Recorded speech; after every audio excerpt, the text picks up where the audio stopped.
Well, footy fans, it's been a busy off-season. We're refreshed and revamped, and I cannot wait to bring you the first edition of Inside the NRL. Let's get into it. The Captain's Challenge has been given the green light, but have the Commission made the right call? Plus, we're spoiled for guests. 3 NRL stars join us live. And should Newcastle let Kalen Ponga play for the All Blacks? Our panel have their say. Well, of course, it is 2020. That means a new rugby league season. Welcome back. New year, new set. It's so good to see you. Same crew. Michael Chamis, Jamie Soward. Do we like it? I love it. Love it. I love it. The update is outstanding. They've done very well behind the scenes. They have. Now, lots happened in the off-season. How was it? You became a father of 3. You were a father of 2. Madness, father of 3. Yeah, haven't had much sleep, so I apologise for Amelia. Yeah, it's been good. Enjoyed it, so no complaints. Okay. On my end. Okay, well, good on the family side, but you have departed. So we do have news that Michael Chamis now works for the Sydney Morning Herald as a senior reporter. Congratulations. I'm upset, but I'm also very proud of that opportunity. Still here, still around. Yes. Yes, can't let go of my dear friend over here.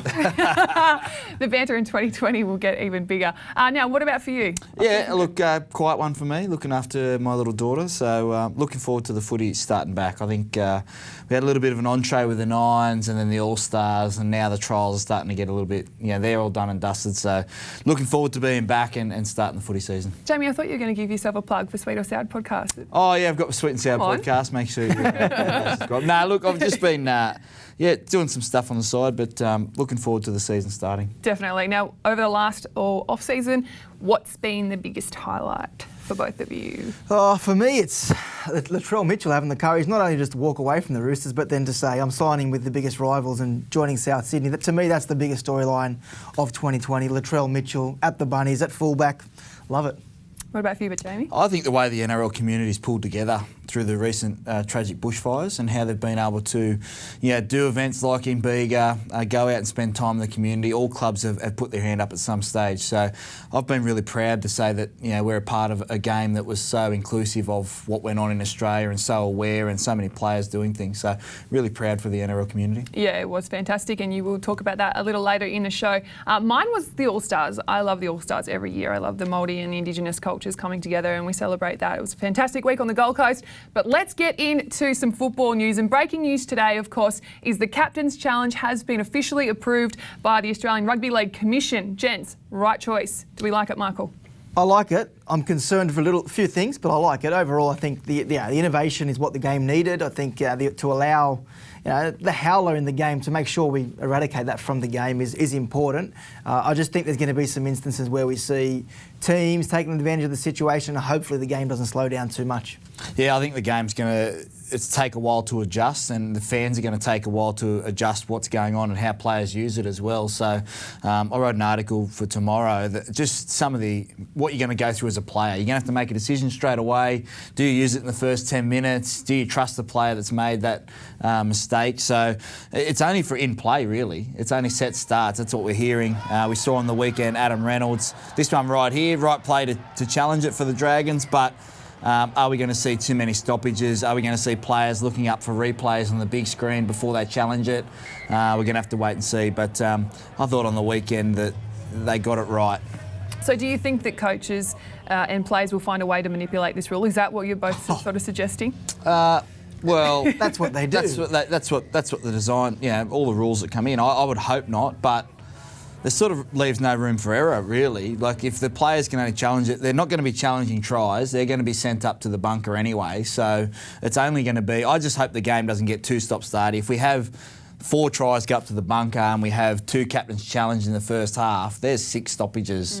The game starts to stretch out. It's good that it's only one unsuccessful one per team, because I think if you found you had more than that, teams would use it to try and slow the play. If there's a ascendancy, the other team's attacking, and they need to bring the halt to the momentum, they'll use that captain's challenge to deter what the other team is doing. So I think that there's only one is a good thing. The other thing I'm concerned about referees, I just feel as though the captain's challenge can only be used if there's a stop in play. Now, if a referee is a 50-50 call, naturally they're going to lean towards stopping the play, calling a knock-on, because they know the team can challenge. I hope that doesn't slow the game down to a point where we get frustrated with everything that's going on. We only have to think back to a couple of years ago when we had the two in the tackle, the strip where the ball went out, and you'd wait for a replay on the TV, and then you'd get the scrum feed or you'd get the possession. So, look, I think it's a lot for this year for the referees to concentrate on. I actually feel a little bit for the referees this year. There's so many rule changes. We're going to be on them again after the year that they had, finishing last year. And how would you explain that captain's challenge in the grand final?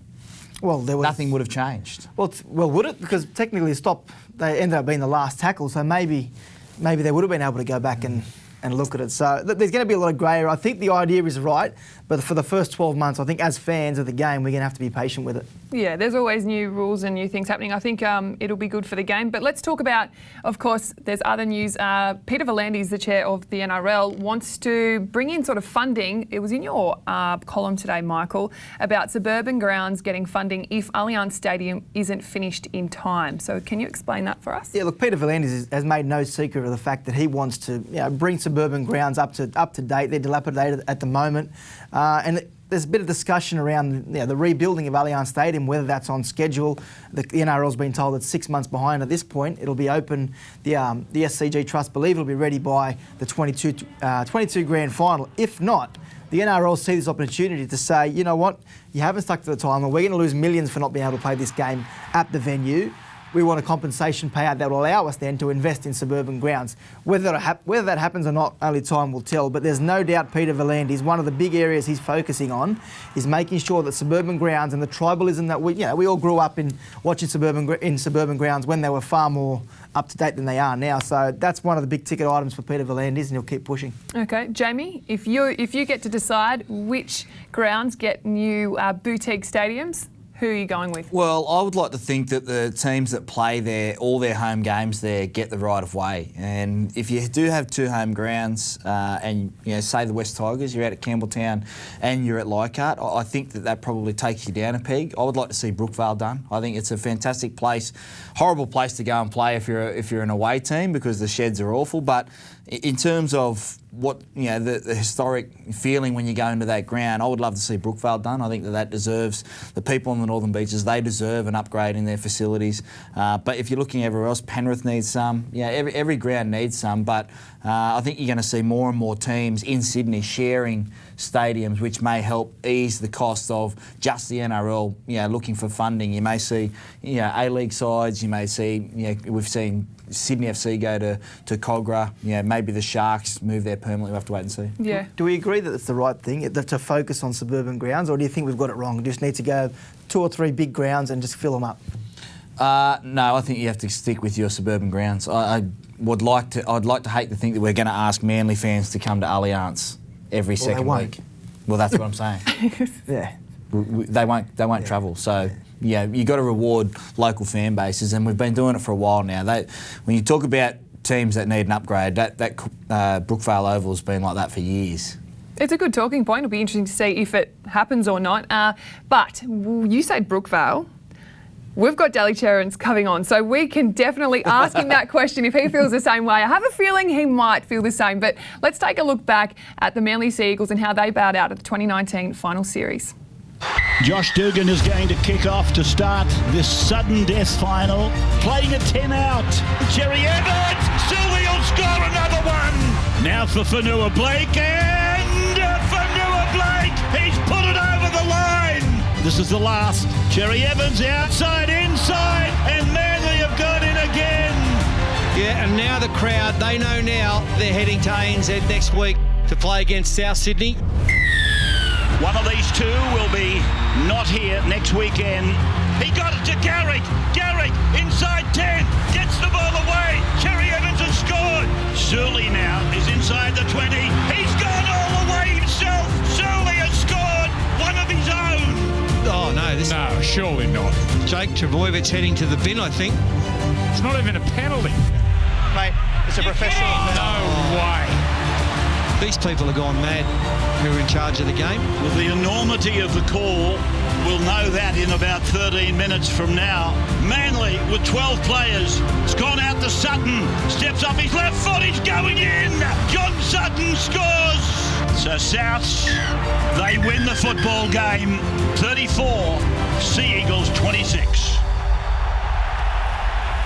Well, what a season it was, 2019 for the Manly Seagulls. Shattering scenes, but also you did so much. Daly Cherubins, thanks for coming on Inside the NRL.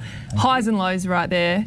Is it too early to even suggest to Jake Trbojevic you did the wrong thing or was in the right? Is it too soon? Yeah, way too soon. We all know Jake wears his heart on his sleeve, and moments like that will never avoid him, but he's a player we love playing with, and obviously we've got his back in that sort of situation. He was trying to save a try, and we still think he was right. When you see his face and you see your face at the end, it just makes everybody get emotional, I think. But looking to 2020, Jake and Tom both right. They're both good to go for round one. Are we good here? Yeah, yes? Hopefully. I mean, Jake's certainly not in the clear just yet. He's certainly got some stuff to clear. I know we're getting close, and he'd like to be all cleared, but the reality is he's not just yet. But Tom definitely is. You look at the different Turbo brothers. One's trying to avoid pre-season, and the other's trying to get back for a first game. So, hopefully we've got them both on board. But Jake's touch and go. Tom's he's playing. Okay.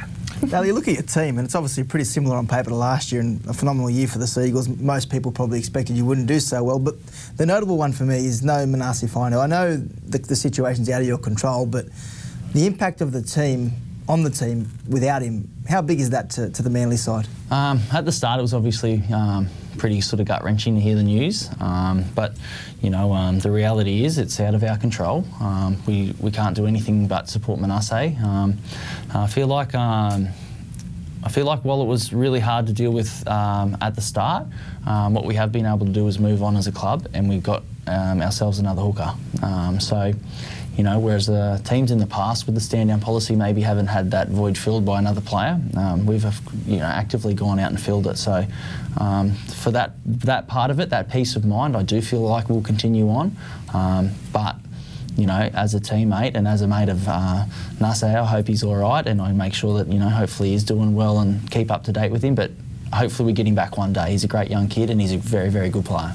Let's talk about Dylan Walker. His development this year is going to be crucial for you guys who aren't under the radar anymore. But for you guys to go further, he's going to have to get better at some of the aspects in his game. How have you guys worked together in trying to make that better, especially with having Danny Levi in at hooker? Yeah, look, Walks has trained out of his skin, to be honest. He really has. I thought, even though he played centre the other night in the All-Star game, he showed glimpses of what he's going to be like this year. He's worked hard on all parts of his game. His passing and his kicking have been the two things he's worked on the most. But I've seen heaps of improvement just in the pre-season alone. But I thought at the back end of last year you saw, the real Dylan Walker and the way he can play a game of footy. And, off the back of 6 months of pre-season and extras training, I reckon he's going to go to another level this year.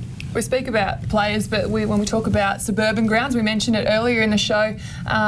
Do you think Manly should be at the top of the list to get an upgrade at Lotto Land? I don't know who's in front of us. Neither do I, mate. You can vouch. You've been in the sheds, and the away sheds are worse. They're shocking. They really are. But I mean, we love that little sort of element of it when teams come to Brookie, that you've got to have the rotten sheds. But I mean, look, it'd be great to get an upgrade. It's a place that anyone on the northern beaches, and to be honest, even rugby league supporters probably admire.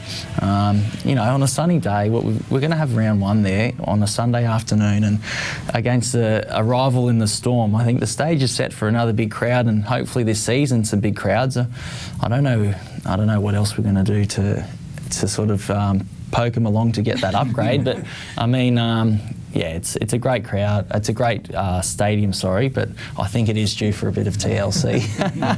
Speaking of Tom over the summer, and he was quite disappointed that he, obviously the new deal, but he's not the highest paid player at the club. He obviously missed out there. His brother Jake is. But to have those two locked up for 6 more years, younger brothers are coming through. How big is that for Manly to see the Trbojevic family? Because we had the Stewarts for many years, and now we've got the Trbojevic brothers. Yeah, I mean, I was sitting back nervous as all hell when they weren't getting re-signed. I was, going, what's going on here?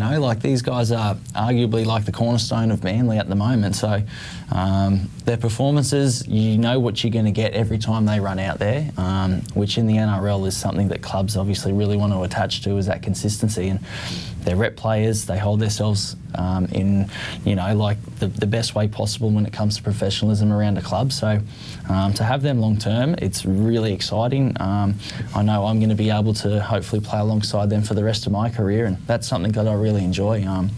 Not only the friendship, but out on the field at the moment, we're starting to really sort of work some pretty cool combinations with both of the brothers. So hopefully we can keep developing those, and along with our teammates, play some pretty good football soon. You spoke about those combinations. Des Hasler has been known in the past to have some structures in and around his attack, but you guys last year, the way you played, I thought was one of the best styles of footy, that you just played on the ball. How much, I guess, do you have to argue with Desi to be able to let you take the reins a little bit, and how much is he trying to pull you back in and stick to the plan? Yeah, look, I mean, Des does have his structures that he doesn't budge on, and there's certain parts of game plans that we really have to make sure that we adhere to. But I'm really, really lucky that when it comes to the attacking side of stuff, he trusts me a fair bit. And it's not to say that other coaches don't trust their halfbacks or whatever, but we have a really strong relationship in that if I see something that's unfolding out there and if I go with it, he's okay with that.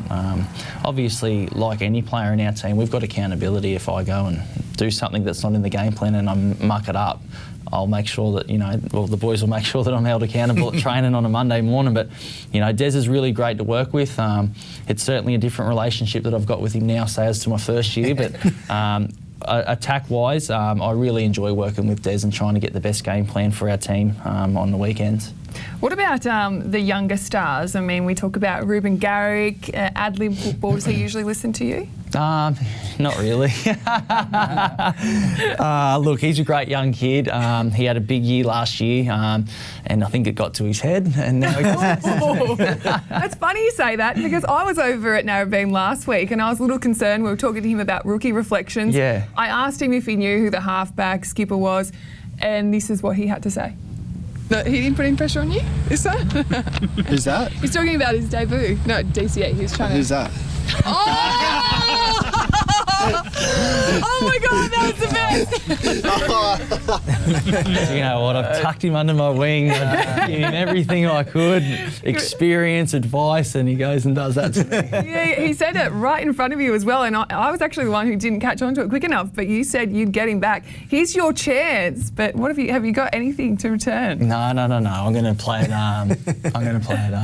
He has the best hair in your team, though. It always looks like it's blow dried and a bit of product in there. Do you know what? There's plenty of things I could tee off on young Ruben. I'll leave it. He's going really well. He's playing good footy and he's looking great. Well done, Ruben. Do you know what? And in all seriousness, after that, he did say that you were actually the most influential person in his football career. So it's not all bad things. Nice, I think he was trying to make up for it. I think nice, he was a bit nervous for round one. He's good. I get along really well with him, and he's so inquisitive, Rubes. Like, it would be easy for someone like that to have a great year in first grade and to think that they know it all. But I can guarantee Rubes is always trying to ask questions. He's asking questions with George Dufour, who's obviously an experienced winger. Even players like myself trying to understand what halves are thinking out there. So I think he's got a bright future if he continues to try and learn the game and improve his own game. David, is what you went through as a youngster, obviously so much talk around you as a young kid in that squad with the senior players. Does that make you look at the young guys and your relationship with them? Do you take that a lot more emphasis and importance on that role because of what you went through? Yeah, look, I mean, there's stuff that I take from my past captains and leaders, and I always try and adhere to, I guess. There's parts of leadership that that I really admired from my old teammates. So, but there's also parts that I think, you know what? If I ever got the chance, I'm not going to do things that way. So, yeah, there's definitely parts that I've taken and good and bad parts from old teammates for sure. Probably like the young kids are going to do with my leadership at the moment. So, it is a bit of taking the best parts of people that have come before you and trying to implement it to everyone. But I'm always trying to get better at working on relationships and my teammates and stuff like that. So hopefully I'm doing a good job. You never know. Sure you are. You're not the Queensland captain for no reason. I will turn our attention to something a little more serious. Last week you did give your opinion on the national anthem being sung. Now, you would like to still see it be sang at State of Origin matches, but just tell me your stance on it and explain that, and then we've sort of got another question we like to throw at you. Okay, cool. Well, yeah, I guess got asked about it the other day. It's a bit of a topical thing at the moment in not just sport but in Australia at the moment. So I guess when asked about it, I do sing the national anthem with pride based on my upbringing in Australia. It's a really positive experience, but I do also have a mind for others, and I do understand that it hasn't been all easy going for some families in Australia. So, the biggest question for me is really, it's not sort of, it's the question needs to be asked: why aren't people singing the Australian anthem? Yeah. And if there's a minority or a majority in Australia that aren't singing it, maybe that's the question we have to ask: is why people don't want to sing it. So, if my teammates do or don't sing it, that's fine. That's okay. That's their choice. I won't judge anyone on that. But maybe on a bigger scale for Australians, we start to think about what if there's an option out there that might make more people happier. Yeah, and we saw the commission take it away, scrap that from the All-Stars match, which is completely different state of origin. Do you think it could come down to a player-based vote, just so in our game it's a majority rule situation, or is that getting a little bit complicated? It definitely is. Yeah. It definitely is getting a little complicated. I mean, like, a voting system always seems to get the fairest way, but I mean, like, I'd love to see ex-players included, people that have paved the way for us as players right now. I mean, we still shouldn't neglect the impact that they've had on our game so far. So, it's a hard one. I don't think the decision just needs to be made in sports or just in rugby league. Like I said, I think the bigger questions need to be asked worldwide, or Australian-wide, sorry. But as for right now, I'll still sing the anthem whenever it's on, and then, if my teammates choose or not to, or to sing it, then that's completely up to them, and that's judgment-free. Yeah, and we completely respect your decision as well. And I know it's a touchy subject. You don't want to say anything that's culturally inappropriate, so appreciate you answering that one. Right. And thank you so much for coming on Inside the NRL. Look out, not long before you take on Melbourne Storm at Lottoland, March 15. Make sure you tune into that one. That'll be on NRL.com. But coming up, we do have the Dally M Lock of the Year, Cameron Murray, joining us in studio. But first, let me take you back 3 decades. That is right, 30 years since Tina Turner's Simply the Best ad campaign. Let's take a look. It's going back in time, the Tina Turner campaign. I was very fortunate to be involved in that. It's really good to see that it's re-emerging again. My contribution was actually in a gymnasium. They obviously got the good-looking blokes down here for the beach and put us, not so good-looking blokes back in the gym. To actually be able to just have a chat with her, have a laugh, have a bit of fun doing the clips. Yeah, it was just so easy. It made the whole thing a great memory. Marco. Yep. Growing up, my uncle obviously played for Balmain, so he was in the ad, in both ads, the 89 ad and the 90 ad. First time actually seeing it, it's pretty cool. It was pretty special, I guess. I kind of get goosebumps watching it. To think that it had a big enough impact for me to still remember parts of it probably shows how cool it was and how big it was at the time. I like the get up, budgie smugglers down the beach. It's real gutho. You can't tease their fashion, Tom. I had hair back then, so it was probably good for me. When I was running along the beach, I had a pair of cozies on, so that was about it. We had the mullets going, so we were right into it. Everyone had the long hair, and guys like E.T. and Wayne Pearce and Alfie had the looks. Yeah, I guess sex does sell. It is pretty funny to look back and see all the different colours they were wearing and the baggy jerseys and stuff. Baggy jerseys all the time. The old mullets and stuff like that, I actually don't mind it, so... More mullets, hey? That'd be great. Imagine if everyone was rocking mullets. It'd be all the time. It'd be something else. Having Tina Turner sing Simply the Best and, was certainly just the most magical promotion that we ever saw. We're joined by Dally M Lock of the Year, Cameron Murray. Thanks for coming on Inside the NRL. Thanks for having me. Now, you said you're a bit nervous, and I said I was going to throw you in the bus, okay? Yeah. So it's all good. It's all good. We're going to talk about the launch. Yeah. Now, you've been involved in, we're taking a look back at Tina Turner's Simply the Best promo. That was 30 years ago. You weren't even like a star in the sky. Yeah, I think I was -8. Let's take a look at the sneak peek. I want to see what you guys have to do.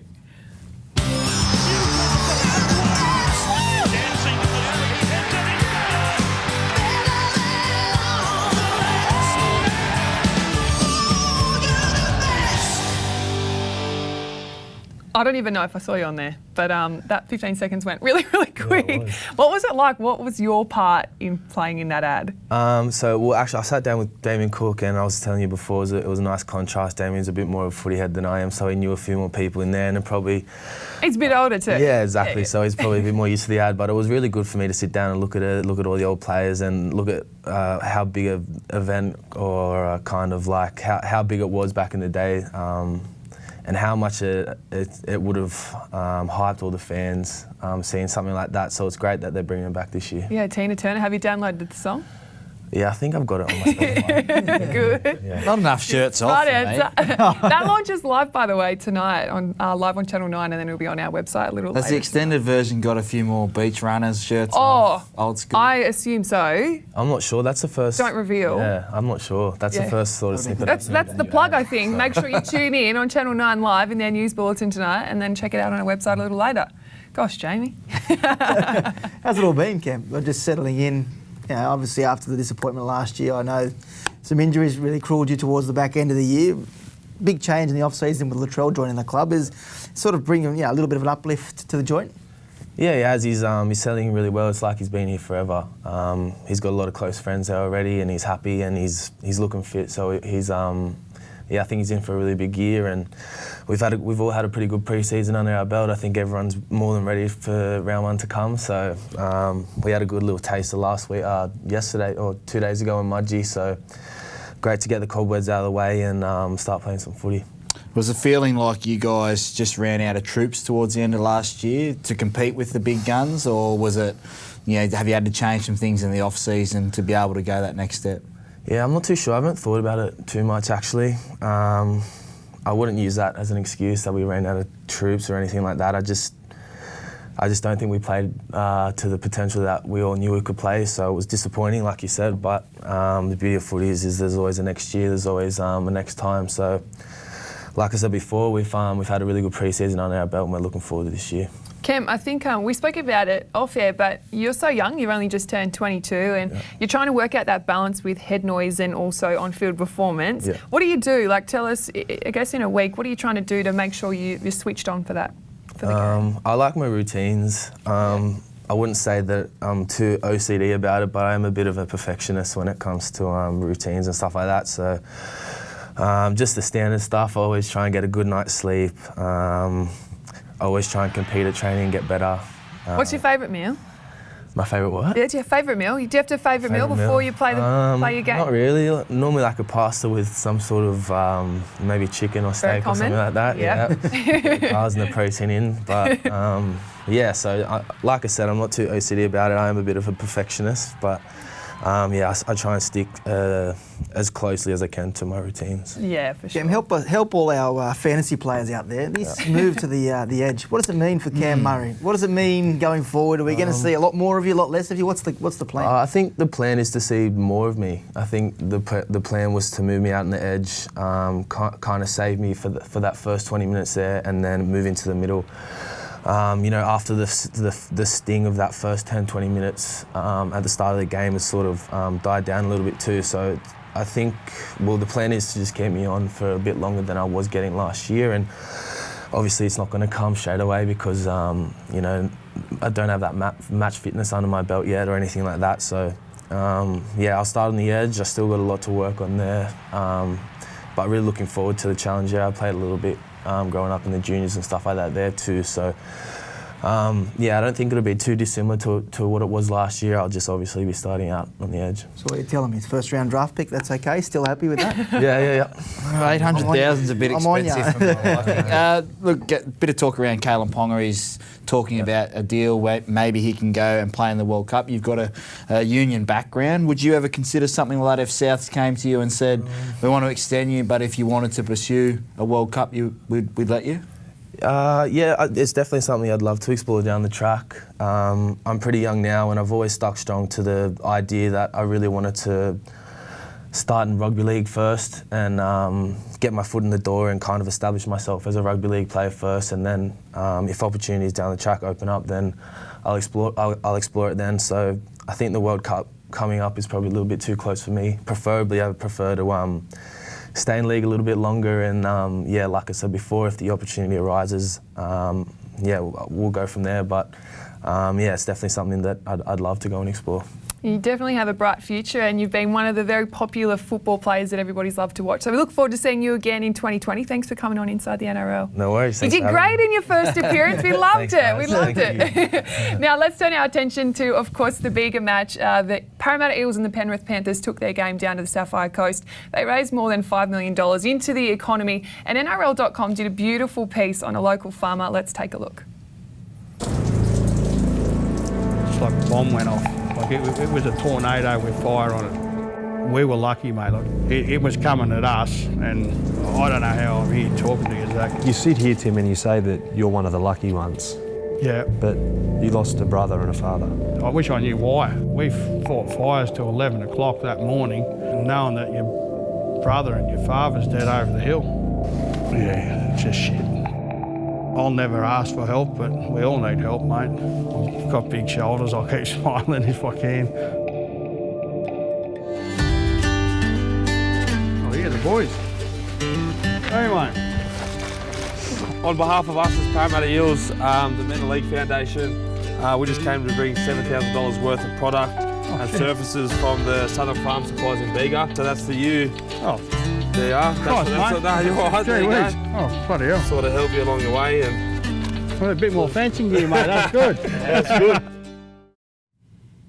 Yeah, it's absolutely beautiful. The power of rugby league never ceases to amaze me, honestly.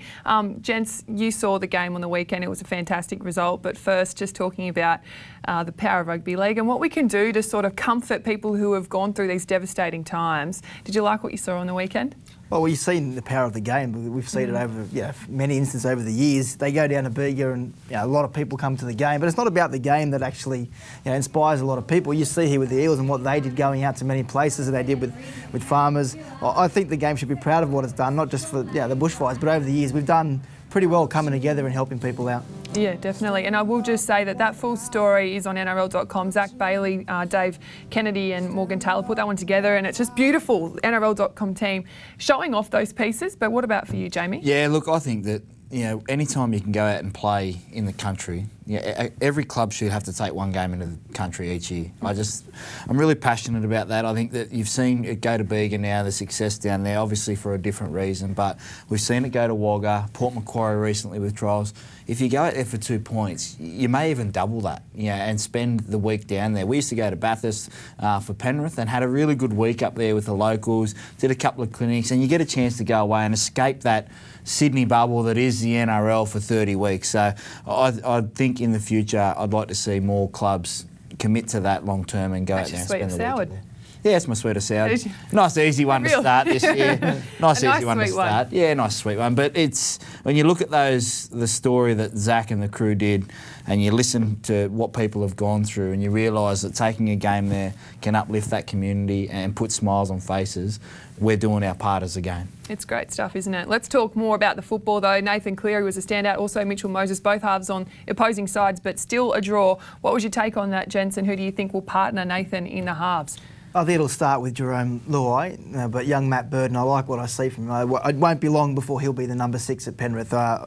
Jerome showed plenty of promise over the years, but I don't think they can ignore what they've seen from young Matt Burton. So, they'll start the year and things will change, but I expect big things from Nathan this year. With no James Maloney, I think he'll take that responsibility. And I'm hearing he may even captain the team when James Tarmo's off the field. So that's an added responsibility to Nathan, especially with the pressure of captain challenge these days. I think Api Coruscant will be an important buy for the Penrith Panthers this year, and Nathan Cleary will help him take control of the ruck. But for me, Matt Burton should be playing fullback.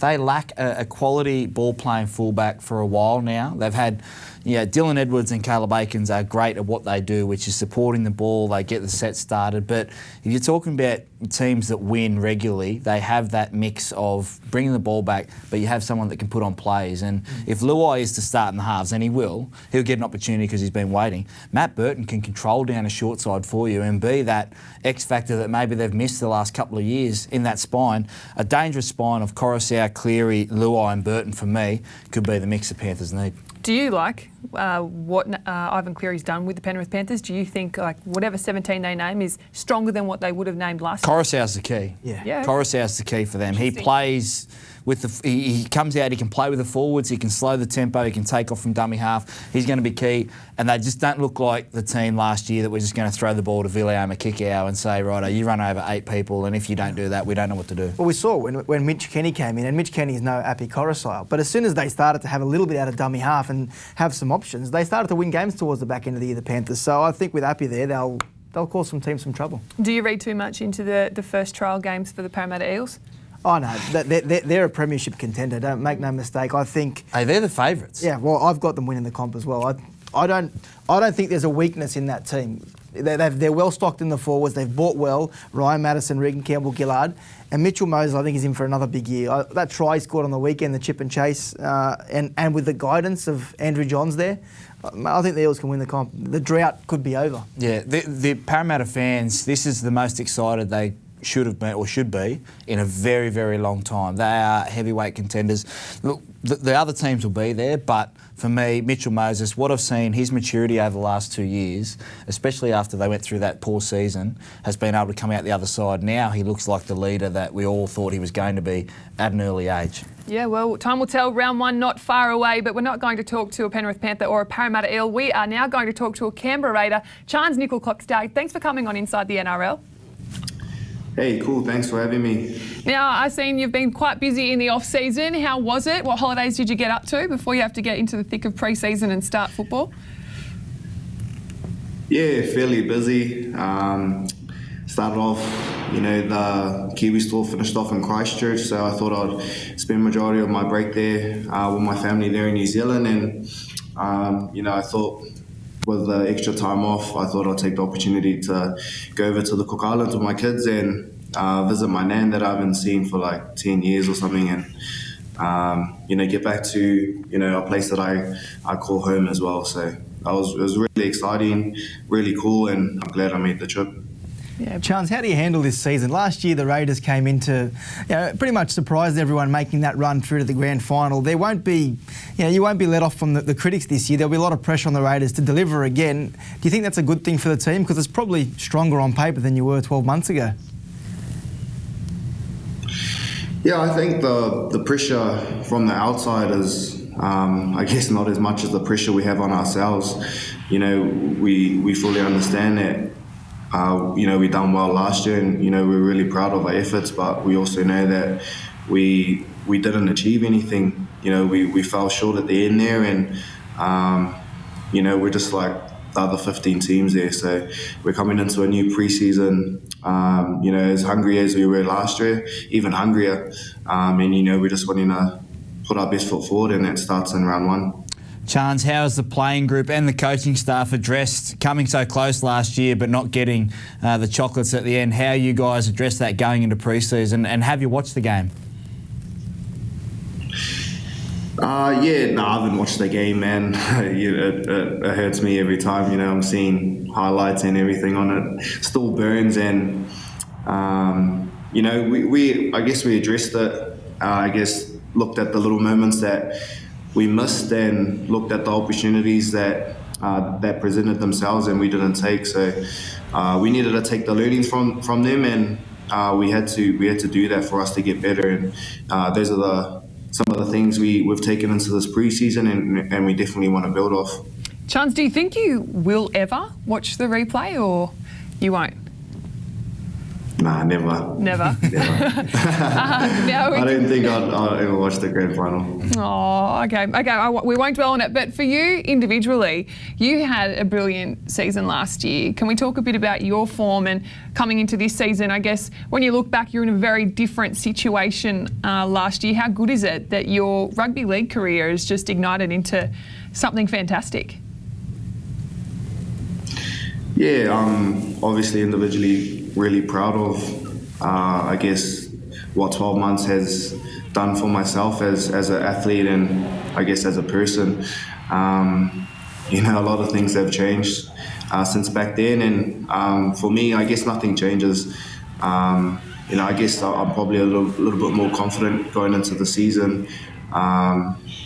with playing 12 months with the boys that I just played with, and not only that, being able to get a preseason at fullback under my belt as well. So I guess it's just head down, bum up, and keep building on what I did last year. Chance, what are some of the things that you've gone away and worked with? You've got a new combination with George Williams coming up. You're going to be so vital in helping him settle into the NRL. How have you improved your game in the off-season? It's just my ball playing, I guess. The majority of that season last year, I was pretty much camped out on the right edge, and with Caesar going, it's sort of opened up for me to play on both sides, and a big thing for me going into this season that I wanted to work on was just my ruck recognition. Just not missing the opportunities to push on the ball, and sort of like Clint Gutherson, he does a really good job on it, and James Tedesco. So boys like that, I definitely take a page out of their book. Chance, how will George Williams change the way the Raiders play in 2020? Do we expect much different from you guys this year? I think he brings, that experience. Something that I really enjoyed about having or being a part of, the Englishmen last year was they just got this will to win. They just got a different sort of edge, and with what George has achieved in the Super League, I'm looking forward to what he brings to our side, and he's got a really good short kicking game, and he's a pretty good defender as well. So it suits what we're looking for, and like I said, just try and build off what we did last year. Now, I know you're a proud New Zealander. There's been a bit of talk in the media about Ardie Savea, the All Blacks player wanting to come to the Rugby League. He wants to win a comp. Now, you guys are not far off that. Has there been much talk about him potentially coming to Rugby League and maybe making the Raiders a home? No, I haven't really heard about anything about him coming over here. Probably ask Joe Tarps that question. He thinks they're pretty good mates from back home, so I'll ask him and I'll get back to you. Oh, that's good. Thank you so much for joining us, Chance. We know that you've got a big, busy couple of weeks. The NRL launch on Thursday, I think that one is, and then you play the Titans next week in round 1. So we'll let you get back into it, but thanks for coming on Inside the NRL. Thanks, team. Thanks for having me. Look forward to seeing you guys during the year. All right, it's now time for Hit or Miss. The Knights should give Callum Ponga the option to play rugby. I'm going to say hit. Okay. I'm going to say hit. Look, if the guy wants to leave, the guy wants to leave. They're not going to stop Callum Ponga. He's got 2 more years on his deal, an option for another. Extend him for as long as they can. But at the end of the day, if he doesn't want to be here, he's going to walk out. So make him happy for as long as he can. If he doesn't want to play league, Callum, good luck to you. We can't force anyone to play if they don't want to be here. No, miss for me. I think the NRL should keep him in there at all costs. So, we don't want to lose these players. We saw Cam Murray thinking about it. I don't think we can afford to start giving rugby a chance to get their teeth into some of our better players. So, miss for me. Yeah, it's not the NRL's choice, Jamie. Like, if the guy wants to leave, he's got no contract, he'll leave. Like, there's nothing they can do. It's not about money. It's not a money thing. If the guy wants to play for the All Blacks, which he has said before, he wants to play for the All Blacks. What's the NRL going to do? So, at the end of the day, we don't want to lose Callum Ponga, but he can do what he wants. It's a pretty good opportunity if you're an athlete and you want to test yourself in different codes, that's for sure. Well, more of these guys want to do this now. We've seen a few players go over, test themselves in the NFL, and it's the way it is. It's happening more and more. It's certainly a topic that could come up for debate and have to look into contracts with years to come. But let's move on. Latrell Mitchell will stay at fullback throughout 2020. Hit or miss? Hit. Okay. Yeah, I think this is... you look at that back line on the weekend, they're going to be they're probably going to be better than what I thought they would be. It's going to take time, but he will get his match fitness there. He had first touch, try assist to Campbell Graham. I think it's way better. They're in for the long haul with Latrell Mitchell at fullback. Yeah, hit for me, except, now wait for it, when he returns to the Origin Arena and plays in the centres. But hit for South Sydney, he'll be there all year. Ooh, so you're suggesting that he will play Origin again? Yeah, I think he'll be back in the fold, yeah. Ooh, watch this space. Oh, I'll have to make sure I read the Sydney Morning Herald if there's going to be updates in there. Not quite Origin stories yet. I could be reading too much into it. All right, and hit or miss for our last one. We'll see different Titans team under Justin Holbrook in 2020. Hit or miss? Yeah, hit. I think the Titans traditionally gave up when the going got tough. They won't make the 8 this year. They'll be better, but they won't give up. And we saw on the weekend they were 16-0 down against the Broncos, and you could give up in that point and say it's only a trial, but they didn't. They came back and they won the game. I think they'll be around that, 9, 10, 11 mark this year, not the wooden spoon. Miss for me, I think that they'll be around that 15, 16 mark all year. It's going to take time for Justin Holbrook to put his touch on this team and start to get the roster that he wants. The thing that we underestimate or understate when a coach takes over from an underperforming team is a lot of those guys are probably guys that he wouldn't recruit to start a team. So he's inherited a roster that maybe he wants to make some changes with. So for Titans fans, you're going to be in for the long haul with Justin Holbrook. A fantastic coach, but it may take a while to have his roster and his side play the way he wants to. Okay, well, it's the first year I haven't put the Titans in my top 8, and I'm hoping it's reverse psychology. But that is it for our first show, gents. Can you believe it? We got through. Just. It was a bit of rust. I know that the season launch is on Thursday, and I said that high-pitched a little earlier, but it is definitely on Thursday. We'll be there 7 p.m. live. It'll be on NRL.com, so make sure you tune into that one. Will you both be there? I won't be. No invite. He's a busy man. Got to start being friendly to the NRL, Jamie. Will you be there? Will you be there, Mike? I'll be there. Yeah. Okay, great. Invite this year, which is nice. So. Oh, fantastic. Okay, sounds great. Thank you, Jens. It's great to have you back. Can't wait. It's going to be a fantastic 2020 season. Thank you for joining in. We'll be back again on Monday at 5 p.m. Have a good one.